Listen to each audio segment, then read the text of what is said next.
Afternoon, and thank you for the opportunity to speak. I am again here to discuss the mask mandates in our school system and the effects of these on our children. I have been doing research after my first presentation to the school board, where I presented quite a bit of evidence in research about the inefficiency of masks in school. Yet our state and federal representatives, our local school board, community members are being instructed, maybe coerced, that the use of masks, even if you are not sick, prevents others from SARS-CoV-2. The actual data shows that this, like Biden's presidency, is not real. I brought today data from over 50 studies, including peer-reviewed meta-analyses, and governing health sources like the World Health Organization, who all have said at one time or another that masking is inefficient and can be dangerous. I have this information. I'm happy to share it.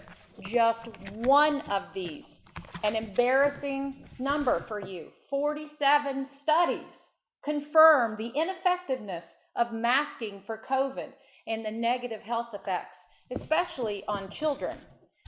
I can tell you that even the best mask, the N95, which we all know most children do not wear at school, protects down to 0.3 microns of a particle. The size of the particle of coronavirus is 0.0125.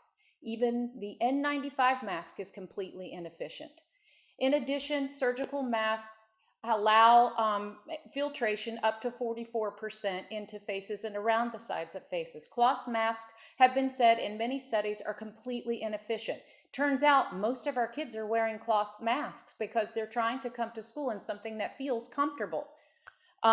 These children are suffering. I have more information, lists and lists of studies, meta-analyses showing what the inefficiency of these masks. But the thing I wanted to focus on more was the risks of having to wear them. There are many studies on these, but I wanted to tell you first about the N95 respirators in a study of pregnant healthcare workers. They were found to have lost in volume of oxygen consumption 13.8% compared to controls who were not wearing masks. So in addition to that, 17.7% less carbon dioxide was exhaled. And we wonder why they're complaining of headaches and why these healthcare workers are passing out.